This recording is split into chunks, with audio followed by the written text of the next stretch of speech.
nation that fought during 4.5 years against the whole world will always, in the end, come out top. Kaiser Bill speaking from exile. Stripped of his power, but still the unrepentant German nationalist. The man held responsible for sending millions to their deaths in the First World War, who tried unsuccessfully to conquer Europe and bring the British Empire to its knees.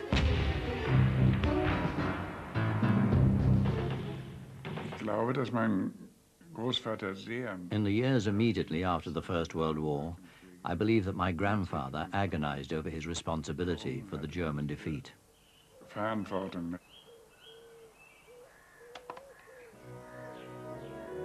Kaiser Wilhelm, the Emperor of Germany in his heyday. He rather ungraciously dismisses his second most senior admiral. Wilhelm's withered left arm, which caused him so much distress in his childhood, is barely noticeable. It's wartime, and his forces are occupying Belgium, parts of France, and huge swathes of Russia and Eastern Europe.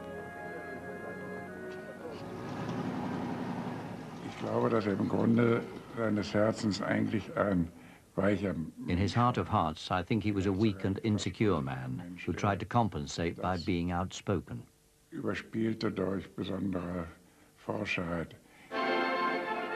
During his 30 years on the throne, Wilhelm saw himself as the personification of German nationalism. The unification of Germany in 1871, which he'd witnessed as a boy, had released a wave of national self-confidence. For me, Germany was the Kaiser. And when we saw him, we could not contain our excitement and would shout, "Hurrah!"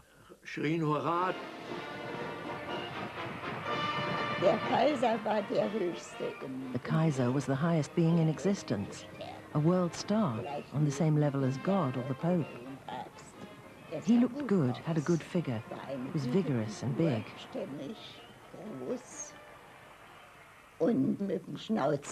He had a moustache like this. Everyone, including my father, had one, with wax to make it stand stiffly.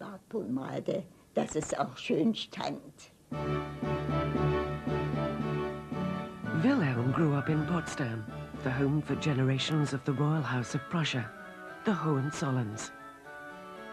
He was born in 1859.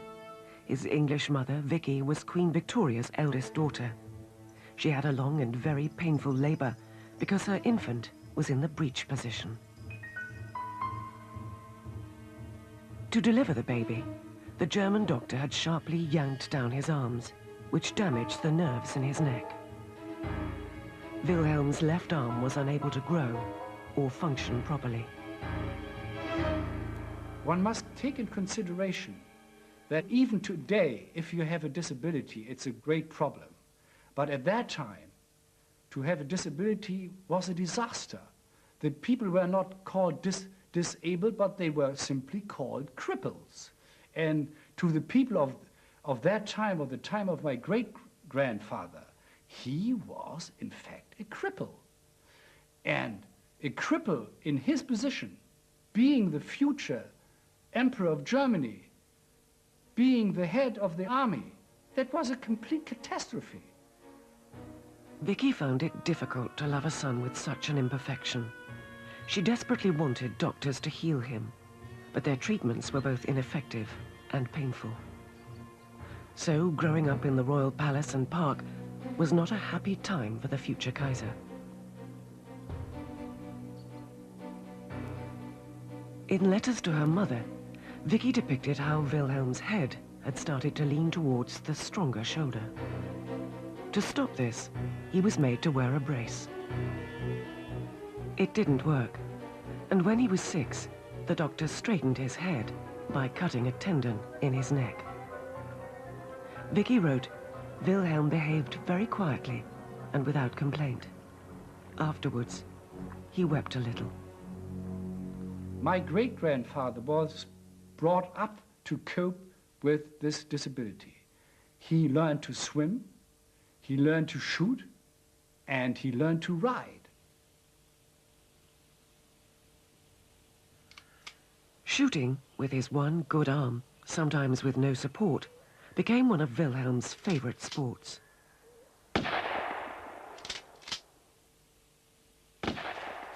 But in everyday life, of course, he was quite handicapped. That meant that during dinners or luncheons, he had a footman behind him who had to cut his meal, or his dinner or luncheon partner had to cut for him the meal. Later on, he used a sort of combined fork and knife that was one instrument, where he could at the same time cut and have a fork. Vicky directed her son's political education with the same fervor that she applied to his disability. She impressed on him how backward Germany was, politically and socially, compared with England, and her hopes that first her husband, the Crown Prince, and later Wilhelm, would put this right. Wilhelm not only rejected his mother's progressive English values, he rejected her as well. In 1888, while his father lay dying after a reign of only a few months, Wilhelm surrounded the palace with loyal troops. At the moment of death, he searched his mother's quarters for evidence that she was conspiring to reform and so weaken the monarchy. The new Kaiser, he was 29, had no intention of handing over any of his imperial powers to the German parliament, or the Ape House, as he later called it. He intended to rule as well as to reign.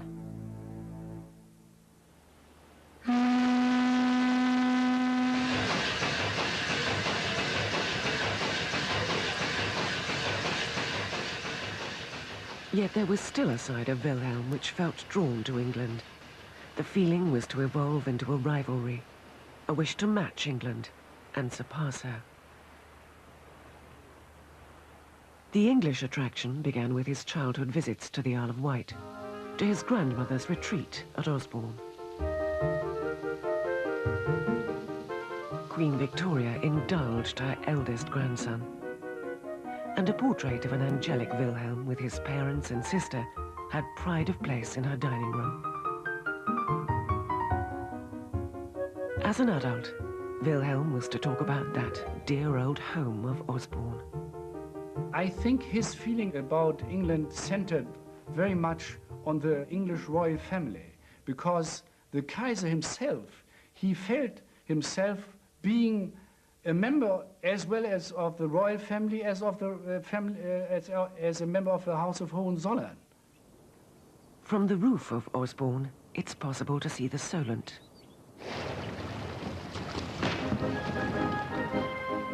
One of Wilhelm's visits coincided with Cowes Week. His interest aroused, he was invited to join the Royal Yacht Squadron. Soon, he was sponsoring his own cup. Wilhelm always competed in the big class, especially against his uncle, the Prince of Wales, the future King Edward VII. The two did not get on. Wilhelm was relentlessly competitive, and he was always complaining to his British aristocratic friends about fat old Wales, as he called him, consorting with rich people he considered common. His more memorable put-downs soon got around.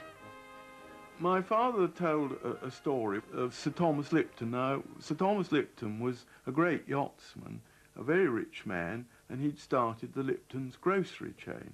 Somebody asked the Kaiser where the king was, and the Kaiser replied, "He's gone boating with his grocer." No grocers were invited to the German equivalent of Cowes Week. Wilhelm developed another obsession during his English visits, the Royal Navy, and he was thrilled when his grandmother made him an admiral of the British fleet.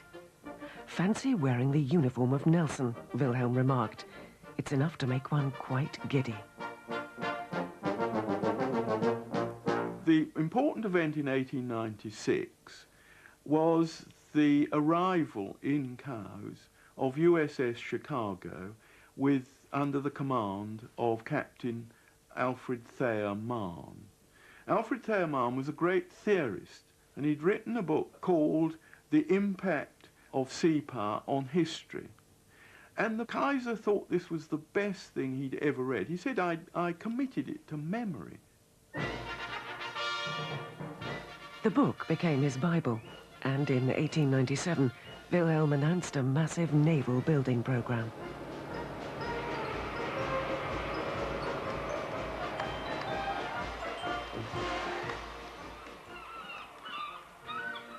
The Kaiser wanted to turn his country from a continental power into a sea power, a world power. He said Germany was entitled to what he called a place in the sun. Wilhelm was challenging Britain's supremacy of the seas. In the early years of the century, the British responded by making alliances with France and Russia, who also felt threatened by Wilhelm's power. Europe was beginning to divide into two hostile camps.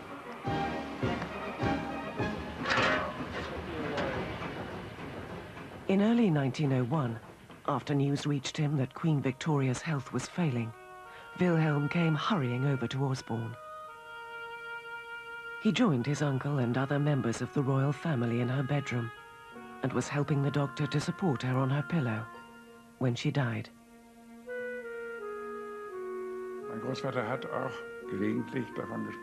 My grandfather used to talk with great pride of how Queen Victoria died in his arms. He saw it as evidence of her affection and love for him, though at the time she was hardly in a position to resist.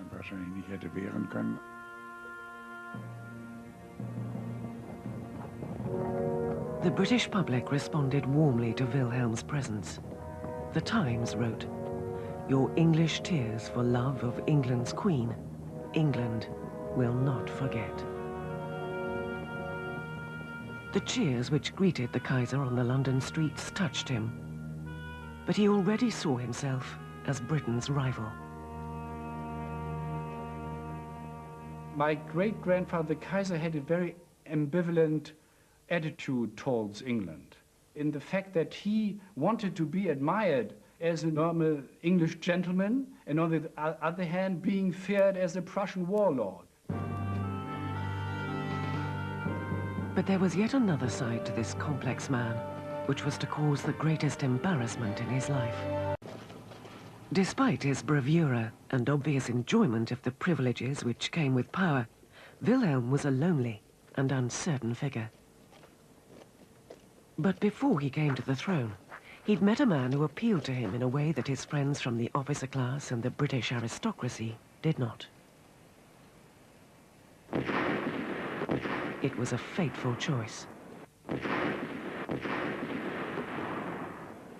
Philipp zu Eulenburg was a sensitive, artistic, and in some ways unconventional man who appealed to Wilhelm's softer, more romantic side. Die Rosenlieder hat mein Großvater komponiert. My grandfather composed the Rosenlieder. He had a very beautiful voice. He sang and composed other songs, some of which were dedicated to the Kaiser.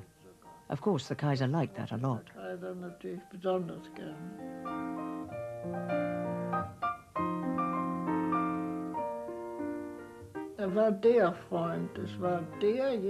He was the friend. He was the one who stood by the Kaiser through thick and thin. In the end, the Kaiser could scarcely do or decide anything without consulting my grandfather. His name was Philip, but the Kaiser called him Philly and would use du, the intimate form of address. The friendship was to haunt him later.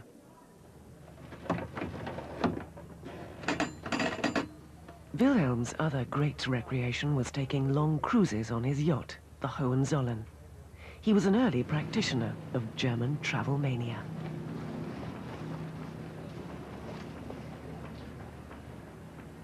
No women were allowed on these trips, and Wilhelm used to delight in playing very childish games on the senior government officials and military men accompanying him.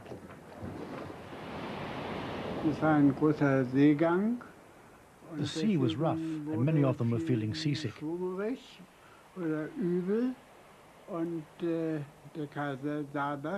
The Kaiser spotted that.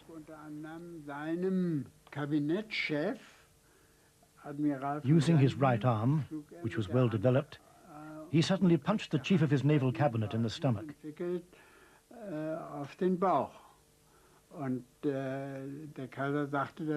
The Kaiser added, "Any minute now," whereupon the admiral staggered to the railing and made his offering to Neptune.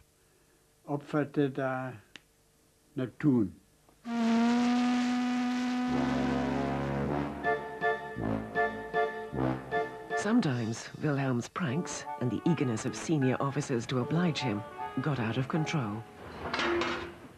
Such was the case of General Count Hülsen-Hasler. The general dressed up in a pink tutu and danced a little ballet. Suddenly, he dropped dead from a stroke.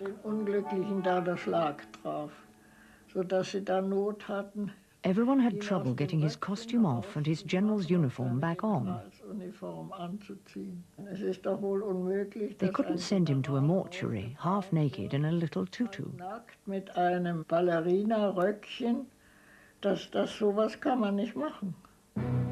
That scandal didn't reach the public. Another one did. In 1906, a Berlin magazine accused Philipp Eulenburg, a married man with 8 children, of being a homosexual. After a delay, Eulenburg sued the magazine. But the evidence produced in court resulted in Eulenburg being put on trial for homosexuality. Die schlimme Sache war, dass der Kaiser, der große Freund, The terrible thing was that the Kaiser, the great friend, immediately dropped my grandfather. sagte großspurig, wie der Kaiser war, wenn But arrogant as he was, the Kaiser had promised that the moment Philly was found innocent, he would collect him from court with a coach and 6 horses. wurde nicht gesprochen, sondern But Philly was not able to clear his name. He developed a frightful heart condition, and the trial was suspended.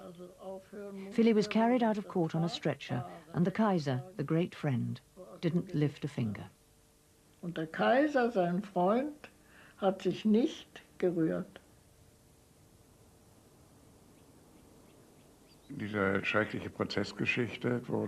This terrible court case was played up not so much with the intention of hitting Eulenburg as of striking at my grandfather and suggesting we were being led by a homosexual.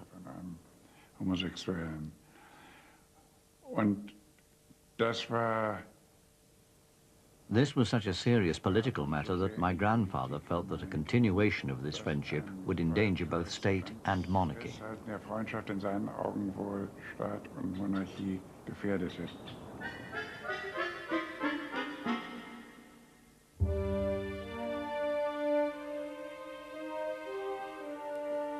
There was no evidence that Wilhelm was homosexual.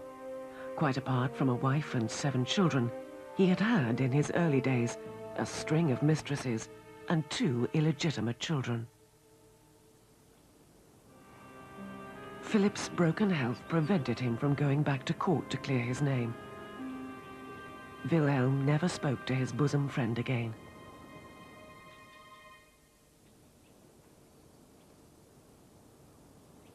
Despite Wilhelm sacrificing his friend, the smell of scandal hung around and weakened him politically.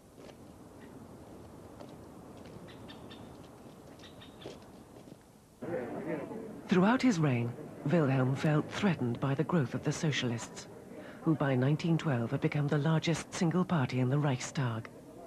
They made no secret of their wish to clip his wings.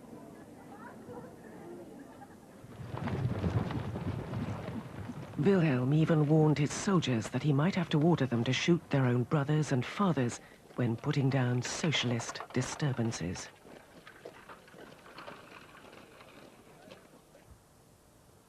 (1912) was also the year when he realized that his attempts to turn Germany into a superpower had provoked 3 countries, Britain, Russia and France, to ally against him.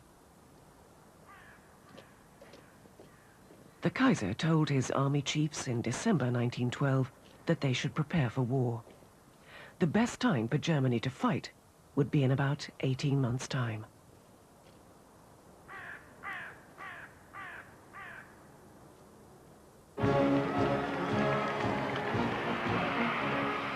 A few months later, Wilhelm invited the crowned heads of Europe for his daughter's wedding.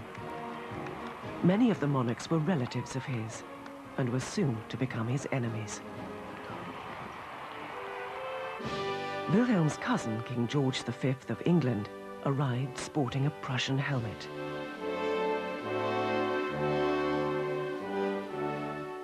The king's secretary was alarmed to hear from Wilhelm that a European war was imminent.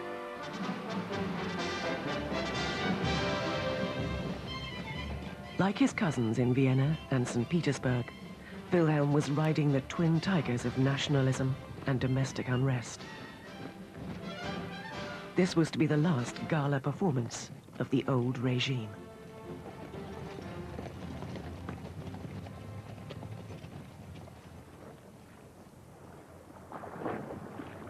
In June 1914, Wilhelm was in Kiel, where the German fleet was awaiting a British contingent on a courtesy visit. Sailors from the two countries were to test each other's strengths on the water.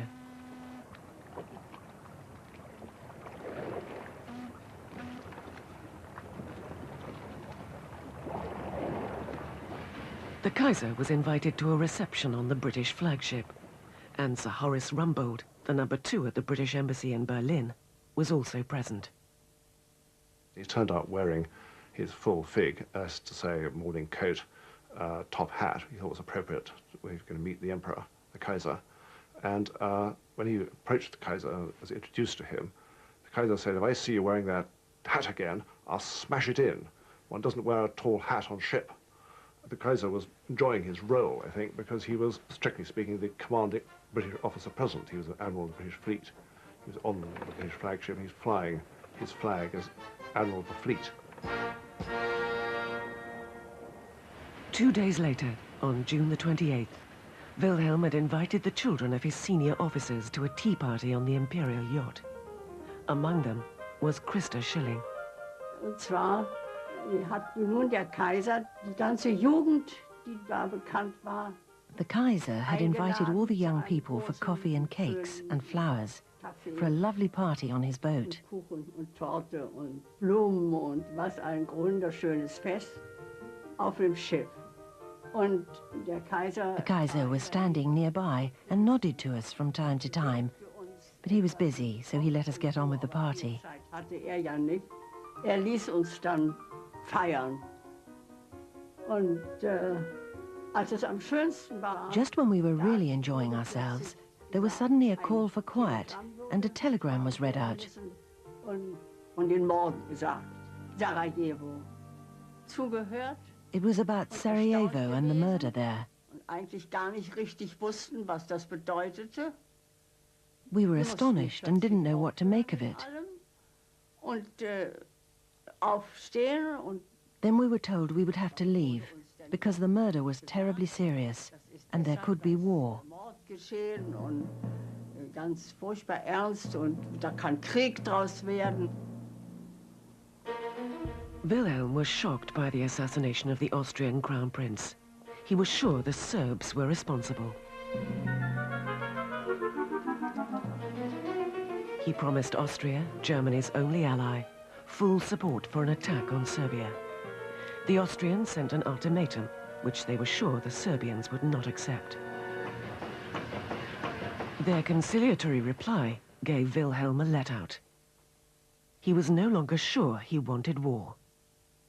On the 28th of July, he read the reply of the Serbian reply, and he said to his chancellor, "Well, this is a great moral victory for Vienna, and there's every reason for war drops away." And he ordered immediate mediation talks between Austria and Serbia. He told his chancellor to do that. And what did he do? He didn't do anything. He simply ignored the order of the Kaiser. So Germany's political and military leaders encouraged Austria to attack Serbia, even though they knew it would provoke Serbia's ally, Russia, into mobilizing. The timetables and plans, worked out with Wilhelm's agreement before 1914, began to override his panicky attempts to limit the war. The prospect of a world war frightened the Kaiser and brought him into conflict with his army chief, von Moltke. On August the 1st, in this room, Wilhelm signed the order for general mobilization. But a few hours later, he excitedly told Moltke that Britain would remain neutral if Germany didn't attack France, so it would be best to leave France alone. An astonished Moltke reminded the Kaiser that the plan had required Germany to knock out France before attacking Russia, and that millions of troops were already on their way to the French frontier. To turn them around now would be disastrous. My great-grandfather declared war on France because he was urged by his generals that the time, well, I'm not a military man, but the Kaiser was put before the question: either you declare war now, or the war would be lost. Wilhelm gave in only after a new report made clear that Britain would not stay out of the war. An exhausted Kaiser summoned Moltke. Now do as you please. I don't care either way. Germany was at war with Russia, France and Britain. Es muss denn das Schwert nun entscheiden. Mitten im Frieden überfällt uns der Feind. The Kaiser appeared on the balcony and spoke to the 100,000 people standing between the Schloss and the Brandenburg Gate. Then I rushed home and told my parents, full of enthusiasm. Darum auf zu den Waffen. Jedes Schwanken, jedes Zögern wäre Verrat am Vaterlande. Wir werden uns wehren bis zum letzten Hauch von Mann und Ross. Und wir werden diesen Kampf bestehen, auch gegen eine Welt von Feinden.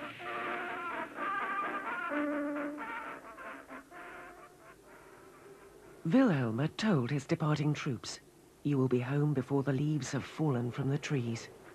His generals had assured him that France would be defeated in 40 days.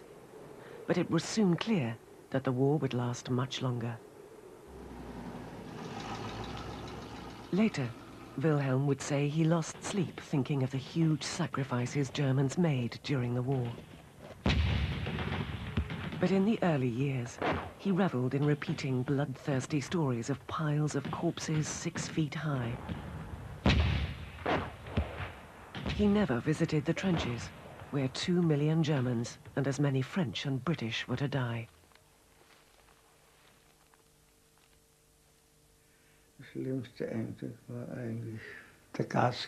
The worst memory is gas. If you didn't get your mask on quick, and I mean quick, you'd had it. You began to cough and slowly suffocate. The tongue sticks right out, the eyes protrude, and then foam comes out of the mouth. Terrible. It's horrible to see men die from gas.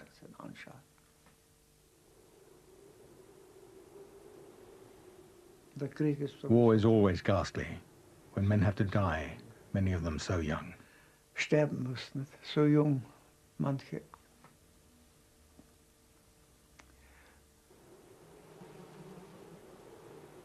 My grandfather obviously bore the final responsibility as supreme commander of the army.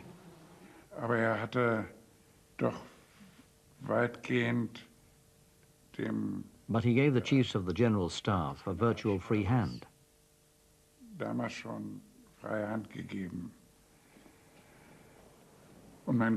So you could say that he rather withdrew from his responsibility.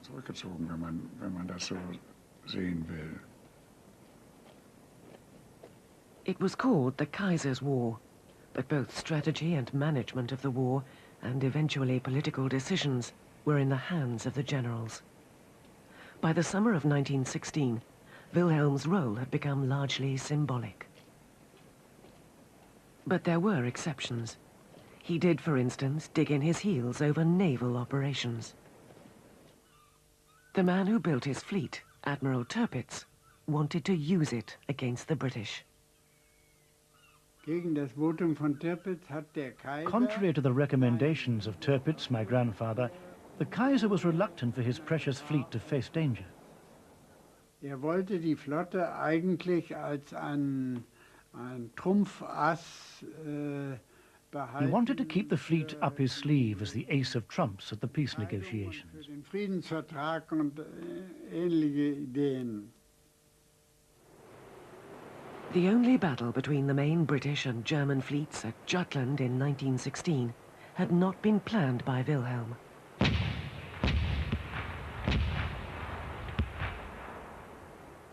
The Kaiser's force sank more ships and killed more men. The spell of Trafalgar is broken, Wilhelm declared. In fact, the tight British naval blockade of Germany was not affected by Jutland. By the end of 1917, the Kaiser's subjects were living on a diet of root vegetables. They called it the turnip winter.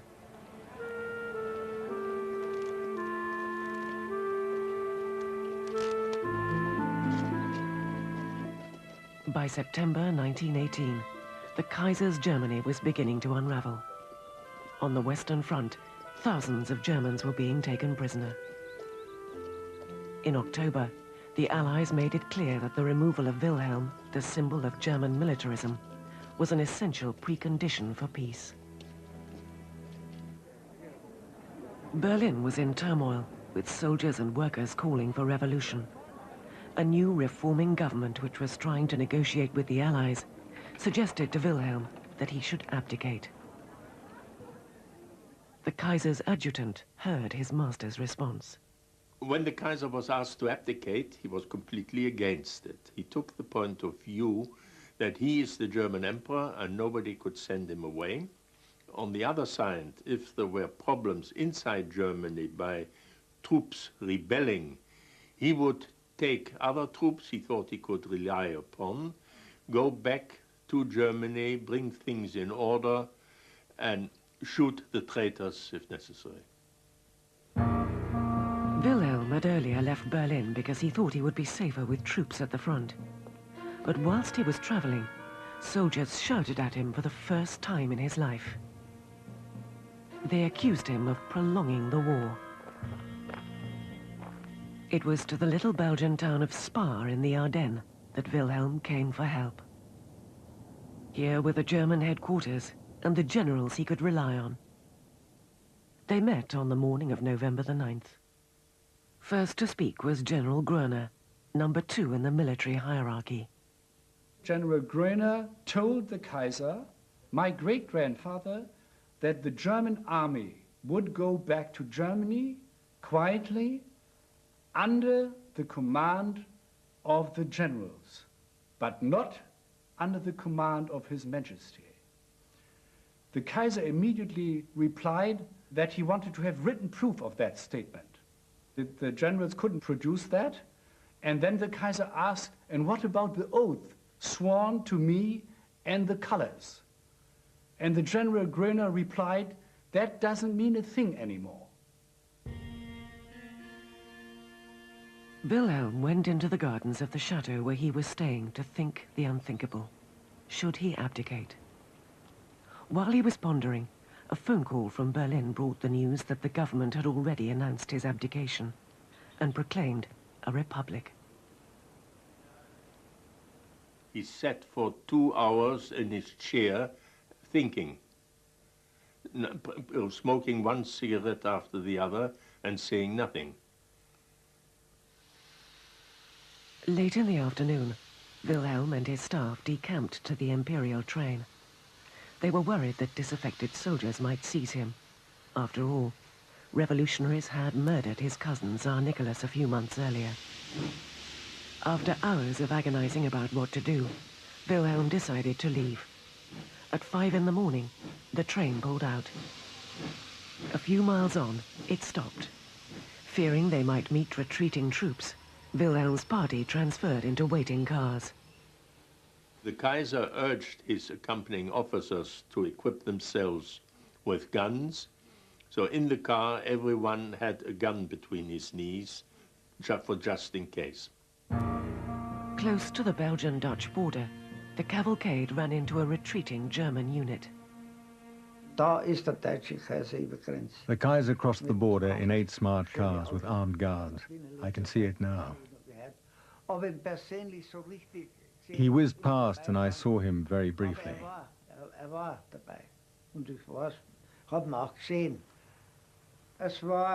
It was sad to see him going, but also good.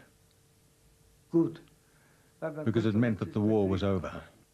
That was important for us soldiers, as we were sick and tired of the war. Now we knew we could at last return home.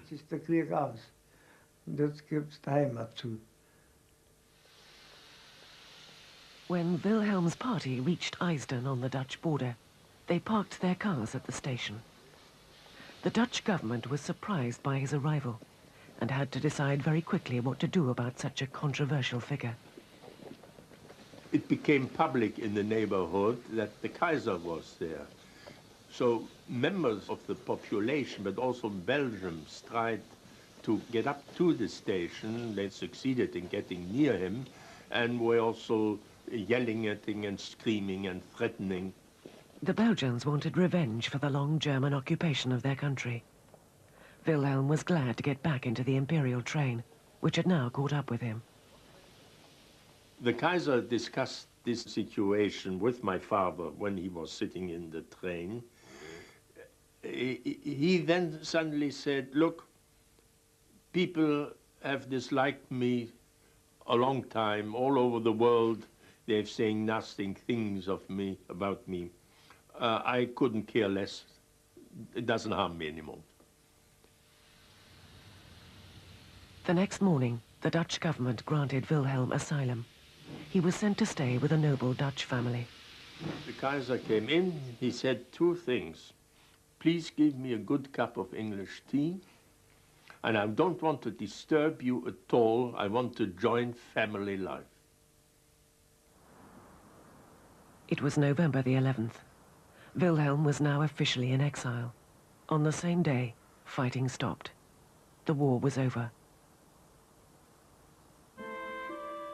As the Kaiser's once proud battalions limped back home, tired, defeated and depressed, Germans could now take stock of the fact that Wilhelm had gone. Es war gut. Alle waren zufrieden. We were glad to be rid of the Kaiser. Es war anfangs etwas erschütternd. The news of his abdication was shattering at first, but then everyone said he caused the war, he lost the war. Thank God he's gone. Gott sei Dank, ist weg. Feelings in the Allied countries about Wilhelm were also running high. In Britain, there were calls for him to be hanged as a war criminal. Wilhelm retreated to a house he bought in the little Dutch town of Doorn. He knew that the Netherlands, which had been neutral during the war, would not hand him over to the Allies. Die Besucher, die ihn sehen wollten, da hinter dem Käfig. Visitors came to see him in his cage. Da kamen doch Tausende. Over the years, they arrived in their thousands from Germany to get a glimpse of him in exile. Im Exil, aus Deutschland. Und ich habe ja immer versucht, so schwer das auch war. I always tried to cheer him up, but it was terribly difficult. War wahnsinnig schwer. Denn man darf ja nicht vergessen. After all, one should not forget that the Kaiser was in exile, with barbed wire around the property and a Dutch guard at the gate. Da war eine holländische Wache.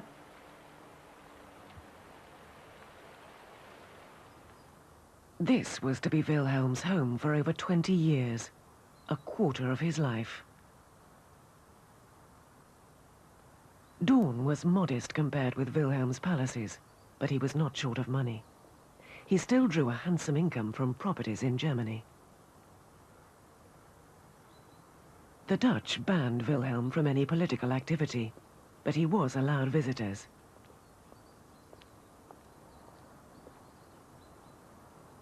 For his new life, Wilhelm rearranged his facial hair. The aggressive, upturned moustache of the warlord was replaced by the mellower image of that other role he loved to play, the country gentleman. The former Kaiser also had more time for his family.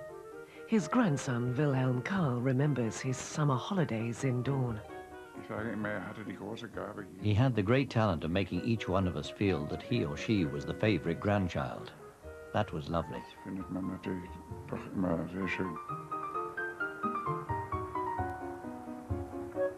The saddle which Wilhelm Karl's grandfather brought with him from Potsdam and used to sit on at his desk is still in the study. And as Wilhelm Karl discovered, so are some of his papers.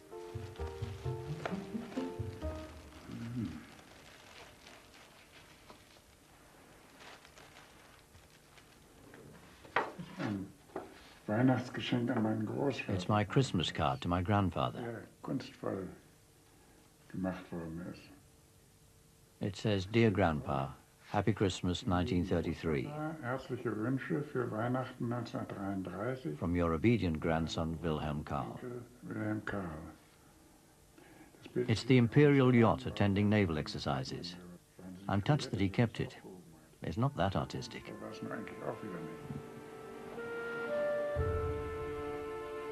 The 11-year-old had picked two of the great passions of his grandfather's life, the Navy and the sea. The nearest the former Admiral of the Atlantic, as he once styled himself, got to the sea during his exile were local excursions the Dutch government allowed him to make once things had settled down. Wilhelm was unrepentant about the past, as this newly discovered interview reveals. I absolutely believe in the future of my country. A nation that fought during 4.5 years against the whole world, and if America hadn't come in, would have beaten the Allies, will always in the end come out top. Wilhelm was also bitter. Not for the first time in his life, he picked on the Jews.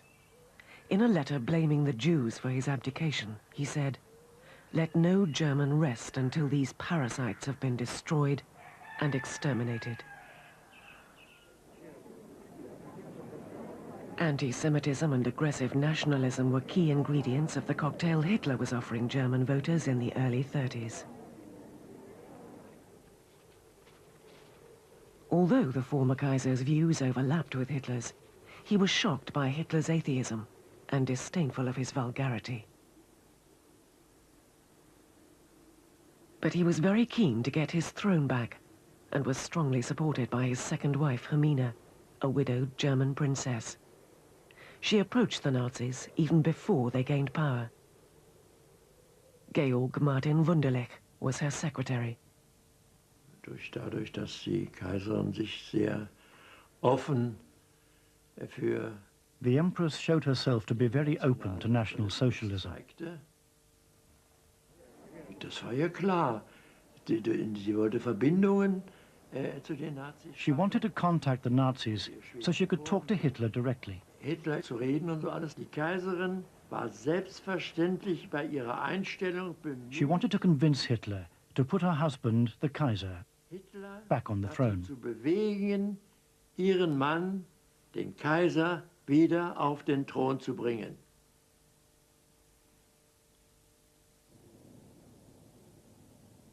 Hermine succeeded in getting Hitler to send Goering, his chief lieutenant, to Daun.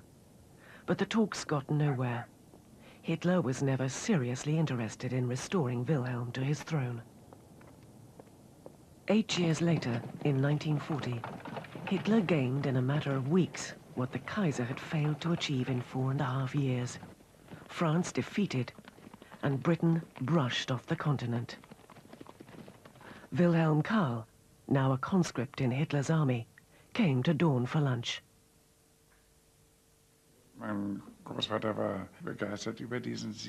My grandfather was enthusiastic about this victory because he still felt very close to this army, particularly with the higher-ranking officers whom he had known well before and during the First World War.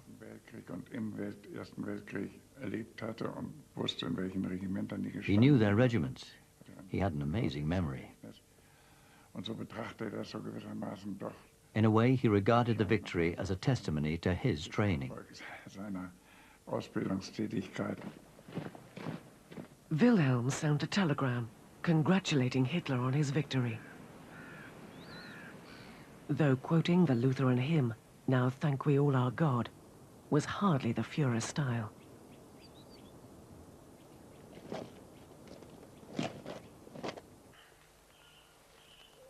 The former Kaiser was to spend the last year of his life as an unimportant subject of Hitler's Reich. He was to go to his grave as a major promoter of the First World War and the man who stifled the growth of democracy in Germany. He inherited one of the most advanced countries in Europe and left it ruined. His failures were spectacular, disastrous, and bloody, and must outweigh the good which some people detected in him. Of course, he knew that according to our constitution and old Prussian traditions, the responsibility for everything was his. And he kept asking himself, where have I failed? What have I done wrong? What could I have done differently? The last German Kaiser died in 1941 at the age of 82.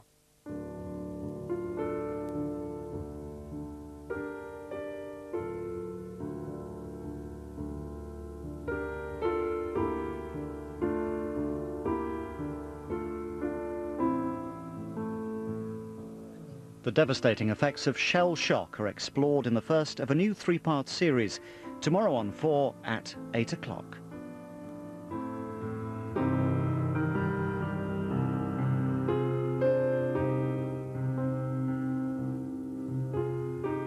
Complete catastrophe. Vicky found it difficult to love a son with such an imperfection. She desperately wanted doctors to heal him, but their treatments were both ineffective and painful.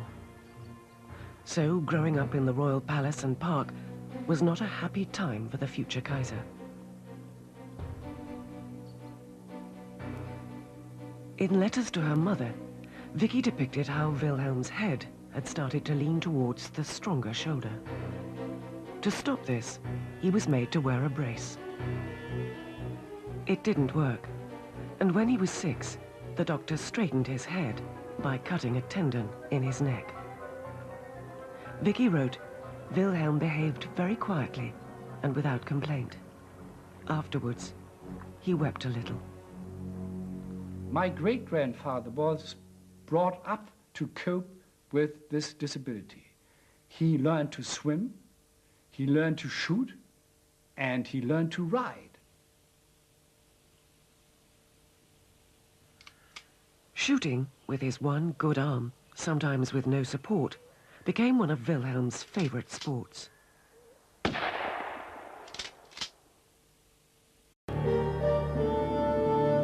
A nation that fought during 4.5 years against the whole world will always, in the end, come out top. Kaiser Bill speaking from exile. Stripped of his power, but still the unrepentant German nationalist. The man held responsible for sending millions to their deaths in the First World War, who tried unsuccessfully to conquer Europe and bring the British Empire to its knees.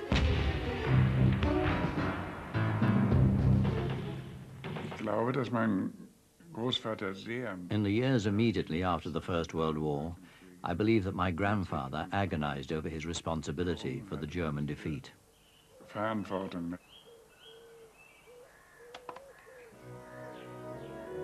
Kaiser Wilhelm, the Emperor of Germany in his heyday. he rather ungraciously dismisses his second most senior admiral. Wilhelm's withered left arm, which caused him so much distress in his childhood, is barely noticeable. It's wartime, and his forces are occupying Belgium, parts of France, and huge swathes of Russia and Eastern Europe. But in everyday life, of course, he was quite handicapped. That meant that during dinners or luncheons, he had a footman behind him who had to cut his meal, or his dinner or luncheon partner had to cut for him the meal. Later on, he used a sort of combined fork and knife that was one instrument, where he could at the same time cut and have a fork. Vicky directed her son's political education with the same fervor that she applied to his disability.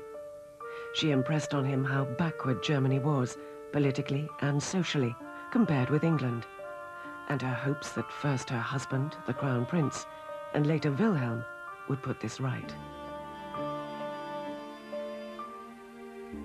Wilhelm not only rejected his mother's progressive English values, he rejected her as well.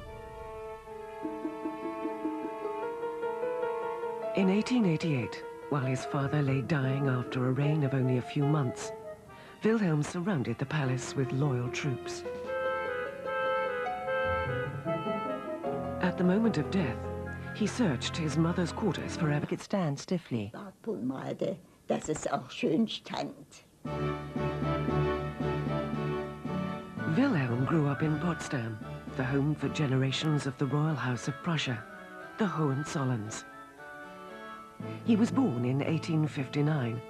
His English mother, Vicky, was Queen Victoria's eldest daughter. She had a long and very painful labor because her infant was in the breech position. To deliver the baby, the German doctor had sharply yanked down his arms, which damaged the nerves in his neck. Wilhelm's left arm was unable to grow or function properly. One must take in consideration that even today, if you have a disability, it's a great problem. But at that time, to have a disability was a disaster. The people were not called disabled, but they were simply called cripples. And to the people of that time, or the time of my great-grandfather, he was, in fact, a cripple. And a cripple in his position, being the future Emperor of Germany, being the head of the army, that was a... Ich glaube, dass im Grunde seines Herzens eigentlich ein weicher... In his heart of hearts, I think he was a weak and insecure man who tried to compensate by being outspoken. Überspielte durch besondere Forschheit. During his 30 years on the throne, Wilhelm saw himself as the personification of German nationalism. The unification of Germany in 1871, which he'd witnessed as a boy, had released a wave of national self-confidence. For me, Germany was the Kaiser. And when we saw him, we could not contain our excitement and would shout, "Hurrah!" The Kaiser was the highest being in existence, a world star on the same level as God or the Pope. He looked good, had a good figure, was vigorous and big.